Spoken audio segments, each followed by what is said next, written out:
Hello, my name's Emma Barnum and I'm a crochet designer and author, and welcome to my channel.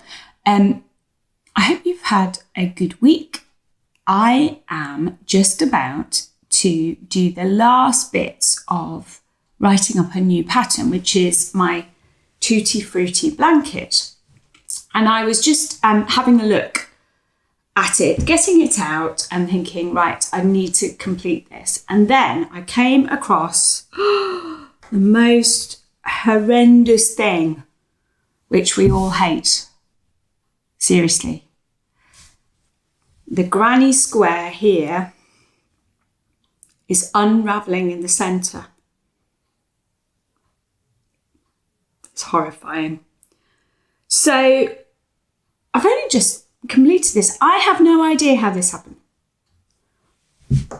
It will be not very controlled and well behaved weaving in a bends. So it just shows you I made a lot of things in crochet over the years, hundreds of things. And this is an example of not weaving in my ends properly. So I thought it was a really good opportunity to give you a little tutorial on how I would secure the centre again. I've spotted it early on, so that's good.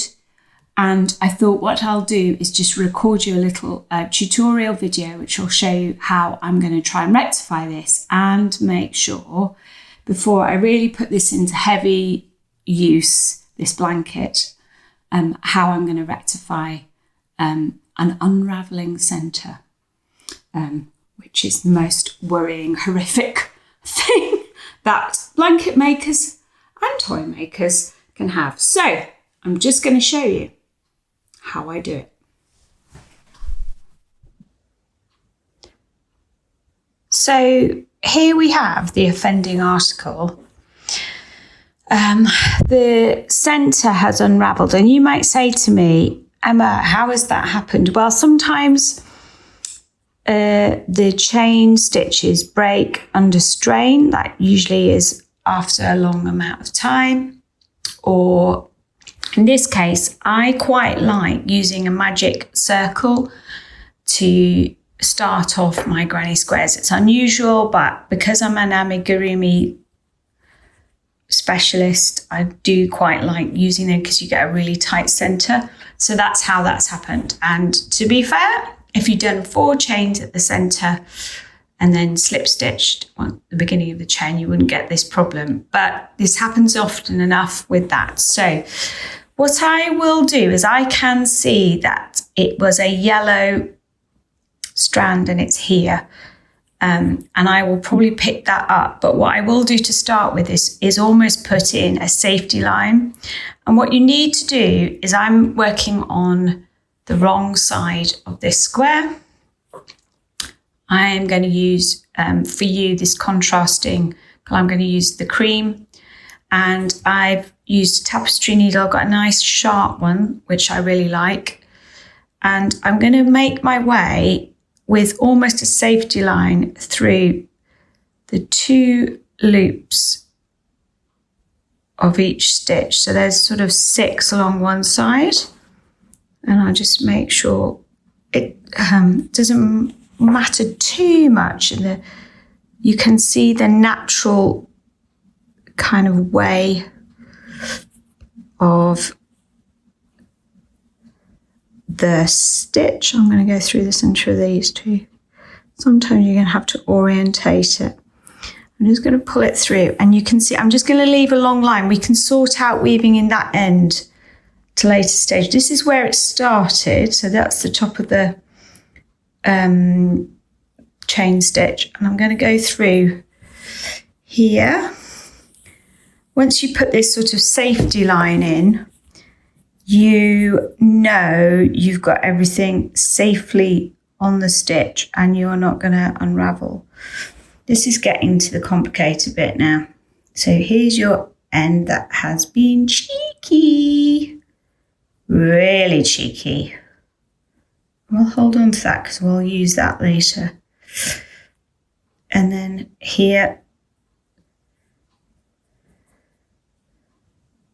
Not easy, this.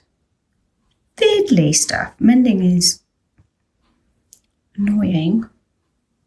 But do it as soon as you see a centre unravel. Stop and do it, because you will be glad that you did. This is the beginning, the tail of the yarn right at the beginning. And I am going to weave this through backwards and forwards 3 times 2.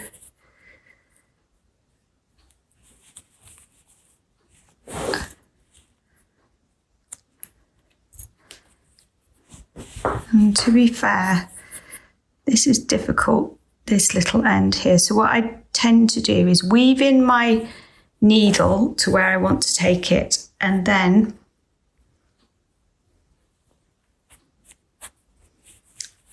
I thread it through and then can pull the yarn through. So we can then snip that off. So that looks all mended. Shall we check on the right side? If you were very clever, you would have checked halfway through, but as I'm videoing, I just wanted to show you. Let's just have a look to see. I just know where that is. Oh yes, that's nice. I'm happy with that. Nice and secure and ready to be snuggled under. So thank you for joining me. I hope you found that helpful. It's just crochet in the end. It does matter because we spend hours and we love doing it, but it is just crochet. It does keep us warm. It is an expression of love. We do want people to use blankets that we've crocheted for decades and years and hundreds of years, but mending is a really important part of what we do, and giving things a longevity in life is also good, but it's just crochet. However, we've tried to mend this, make sure it's mended, and it'll keep going. And it reminds me to be really, really well behaved with my weaving and ends for the future. If you'd enjoyed this tutorial, then please give it a like and subscribe. I'll put in the notes my other tutorial, which I did about how I weave in ends to try and make them secure. So I'll put that link to that video in the notes to this video. And yes, if you enjoy, please like and subscribe and share it with your friends, and give me any feedback about other tutorials you would like. Thank you so much for watching, and happy crochet.